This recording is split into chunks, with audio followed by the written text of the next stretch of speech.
Hi Dude. இந்த video குடியரசுத் தலைவர் விஸ் ஆளுநர் இவர் ரெண்டு பேருக்குள்ள ஒற்றுமைகள் தான் அரசியலமைப்பு பார்க்க போறோம். இது தெரிஞ்சிட்டாலே நம்ம அரசியலமைப்பில் கூடிய சரத்துக்களை ஈஸியா ஞாபகம் வச்சுக்கலாம். அதுக்காக தான் இந்த வீடியோ. இவ்வளவு ஈஸியா யாரும் சொல்லியிருக்க மாட்டாங்க. வாங்க வீடியோக்குள்ள போலாம். ஆளுநருக்கும் குடியரசுத் தலைவருக்குள்ள ஒற்றுமை பார்க்க போறோம். கூட்டல், கழித்தல், வகுத்தல், பெருக்கல் தெரிஞ்சாலே போதும். இதை ஈஸியா ஆர்டிகல் ஞாபகம் வச்சுக்கலாம். ஃபர்ஸ்ட் தலைவர், ஓகேவா? இவர் மாநில அரசின் தலைவர், இவர் இந்திய அரசின் தலைவர்.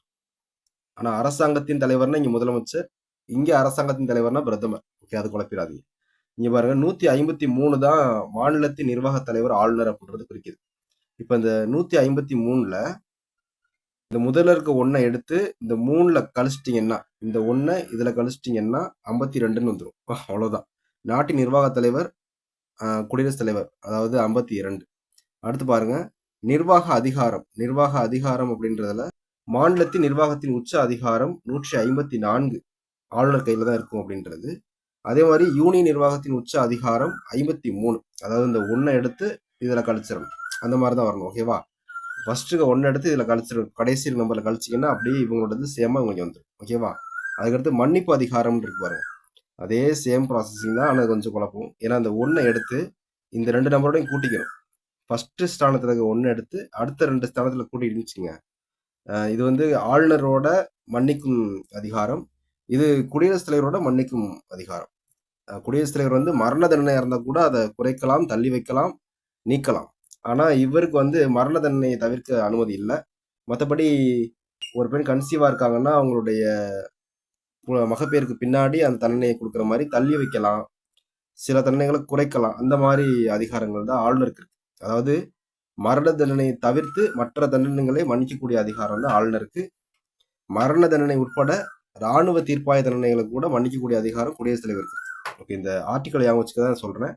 இந்த முதல் ஸ்தானத்துல இருக்க ஒன்ன அடுத்த 2 ஸ்தானத்தோட கூட்டிட்டீங்கன்னா 72ன்னு கிடைச்சிரும். 161 ஆளுநருக்கு, ஓகேவா? 72 குடியரசுத் தலைவருக்கு. இதுக்கு அடுத்து போறேன், இப்படிதான் வரும். ஓகேவா? அடுத்து பாருங்க, தலைமை சட்ட அதிகாரி அப்படின்றது. தலைமை சட்ட அதிகாரி அப்படின்றது மாநிலத்தோட தலைமை வழக்கறிஞரை ஆளுநர் நியமனம் செய்வாரு. 165. இந்த ஒன்னை எடுத்து அடுத்த 2 நம்பர் கூட்டிட்டீங்கன்னு வச்சுங்க, 76ன்னு வந்துடும். அதாவது 1ஓட 6 கூட்டினா 7, 1ஓட 5 கூட்டினா 6, அப்படி வருதா? அப்படின்னா 76. இந்திய அட்டர்னி ஜெனரலை நியமிக்கிறவர் குடியரசுத் தலைவர். அவசர சட்டம், இது கொஞ்சம் நம்பர்ஸை மாற்றி மாற்றி போட்டிருப்பாங்க. மாநிலத்தில் சட்டமன்றம் கூடாத போது அவசர சட்டம் போடுறது 213. இவர் அந்த ஒன்னத்துக்கு அப்படி முன்னாடி போட்டீங்கன்னு வச்சுங்க, 123 வந்துடும். அவ்வளோதான். இந்த ஒன்னத்துக்கு முன்னாடி போட்டோம்னா 123 வந்துடும். அவ்வளோதான். இது நாடாளுமன்றம் கூடாத போது குடியரசுத் தலைவர் அவசர சட்டங்களை இயற்றலாம். ஆனா திரும்பி நாடாளுமன்றம் கூடிய 6 வாரங்கள், அதாவது 42 நாட்களுக்குள்ள இந்த சட்டம் செல்லும் அப்படின்னு நாடாளுமன்றம் இங்க அனுமதி கொடுக்கணும், சட்டமன்றம் இங்க அனுமதி கொடுக்கணும். அப்பதான் அந்த சட்டம் செல்லும். ஓகேவா? ஆனா சில சமயங்கள்ல நாடாளுமன்றமே கிளைக்கப்பட்டிருக்கு அல்லது சட்டமன்றமே கிளைக்கப்பட்டிருக்குன்னா அடுத்த 6 மாதங்களுள்ள புதிய சட்டசபை அமையணும். அப்புறமா தான் அந்த 6 வாரங்களுக்குள்ள அந்த சட்டத்தை நிறைவேற்றுவாங்க. அப்ப 6 மாதம் பிளஸ் 6 வாரங்கள், மொத்தம் எப்படியும் 6 மாதம் அப்படின்றது ஒரு 360 நாட்கள் வந்துடும். இங்கிட்ட ஒரு 6 வாரம் அப்படின்றது ஒரு 42 நாட்கள் சேர்த்தோம்னா எப்படி ஒரு 400 நாட்கள் ஆகும் ஒரு சட்டம். அது வரைக்கும் அவசர சட்டம் செல்லுபடி ஆகும். ஓகேவா? கொஸ்டின் எப்படி கேட்பாங்கன்னா, சில நேரத்துல ஆளுநரோ அல்லது குடியரசுத் தலைவரோ இயற்றக்கூடிய அவசர சட்டங்கள் செல்லுபடியாகும் கால அளவு, அதிகபட்ச கால அளவு அப்படின்னு கேட்கலாம். கேட்டாங்கன்னா 6 மாதம் 6 வாரங்கள் அப்படின்றது போட்டுருக்கு. ஓகேவா? அடுத்து போவோம். நியமனம் போட்டிருக்காங்க. நியமனம் அப்படின்றது குடியரசுத் தலைவரால் தான் அவர் நியமனம் செய்யப்படுறாரு. ஆளுநருக்கும் உயர்நீதிமன்ற தலைமை நீதிபதிக்கும் உள்ள வீடியோ நம்ம ஷார்ட்ஸ்ல போட்டிருக்கோம், தெரிஞ்சுக்குங்க, அதை பார்த்துக்குங்க. அது கொஞ்சம் குழப்பாம இருக்கிறதுக்காக அந்த வீடியோ. ஓகேவா? இது 155, இது வெறும் 55. ஓகேவா? அமைச்சரவை ஆலோசனைப்படி, அதாவது ஒற்றை மாற்று வாக்கு மூலம் தேர்ந்தெடுக்கப்படுவாங்க.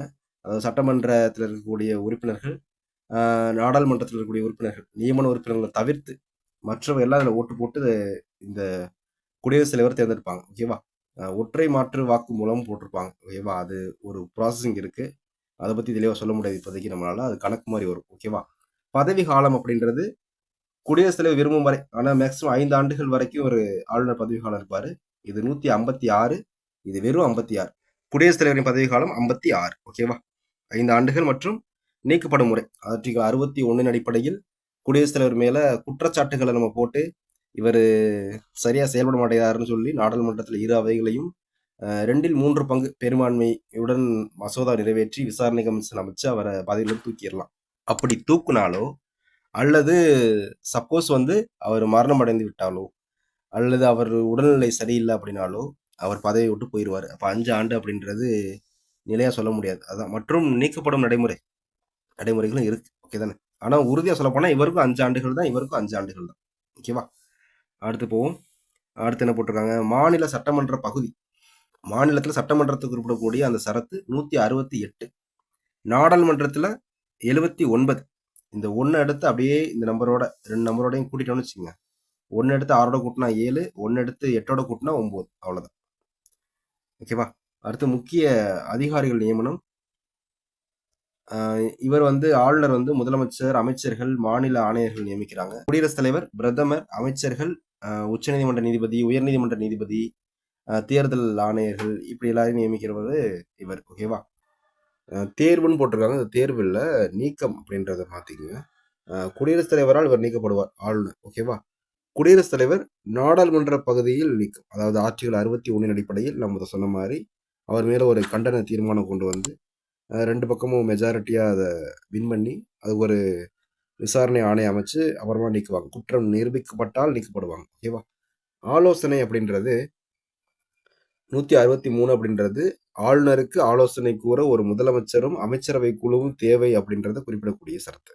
அதே மாதிரி இங்கிட்ட 74 அப்படின்றது குடியரசுத் தலைவருக்கு ஆலோசனை கூட பிரதமரும் அவர் தலைமையிலான ஒரு அமைச்சரவையும் தேவை அப்படின்றது கூறக்கூடிய சரத்து. 163 முதலமைச்சரையும் 74 பிரதமரையும் குறிப்பிடக்கூடிய சரத்து தான். இவங்களுடைய ஆலோசனைக்கு இவர் கட்டுப்பட்டவர் தான். 2 ஏன்னா அவங்க தான் முதன்மையான ஆளுங்க. முதலமைச்சரும் இங்க சட்டமன்றத்துக்கு முதலமைச்சரும், நாடாளுமன்றத்திற்கு பிரதமர் அவர்கள் தான் முதன்மையானவங்க. அவங்க தான் அரசாங்கத்தின் தலைவர்கள். ஓகேவா? இவங்க அரசின் தலைவர்கள், பொம்மை ஆட்சி, அவ்வளவுதான். ஓகேவா? இவங்க பேரளவுக்கு ஒரு தலைவர். ஓகே தானே? அமைச்சரவை ஆலோசனைக்கு கட்டுப்பட்டவர். 2 பேருமே கட்டுப்பட்டவர்கள் தான். இங்க 163, இங்க 74. ஓகே தானே? இப்போ இந்த ஃபர்ஸ்ட் இருக்க 1 எடுத்து அடுத்த 2 நம்பரோட கூட்டிக்க போறோம். ஓகேவா? 1 எடுத்து 6ஓட கூட்டினீங்கன்னா 7, 1 எடுத்து 3ஓட கூட்டினீங்கன்னா 4. ஓகே தானே? அவ்வளோதான். இது எல்லாமே வந்து இந்த 1 எடுத்து அடுத்த இருக்கிற 2 ஸ்தானத்தோட கூட்டணும், அல்லது இந்த 1 இடமாற்றி போடணும், அல்லது இந்த 1 கடைசி நம்பரோட கழிக்கணும், அல்லது 1 கடைசி நம்பரோட கூட்டணும். அவ்வளோதான். இந்த 1 வச்சு தான் நம்ம எல்லாம் பண்ண போறோம். ஓகேவா? ஆப்ஷன் பார்க்கும்போதே உங்களுக்கு தெரிஞ்சிடும். ஆக்சுவலாக குடியரசுத் தலைவர் அப்படி எடுத்தீங்கன்னா 52லேருந்து 62 வரை தான் குடியரசுத் தலைவர் இருப்பார். ஓகே தானே? அதே மாதிரி இங்கிட்டு பார்த்தீங்கன்னா, அதே மாதிரி இங்கிட்ட ஆளுநர்னு பார்த்தீங்கன்னா 153லேருந்து 162 வரைக்கும் இருப்பாங்க. ஓகே. இந்த வீடியோ உங்களுக்கு பிடிச்சிருந்துச்சுன்னா ஒரு லைக் கொடுங்க, சப்ஸ்கிரைப் பண்ணுங்க மறந்துடாம, உங்கள் ஃப்ரெண்ட்ஸுக்கு ஷேர் பண்ணுங்க. நன்றி. மீண்டும் மற்றொரு வீடியோவில் சந்திப்போம்.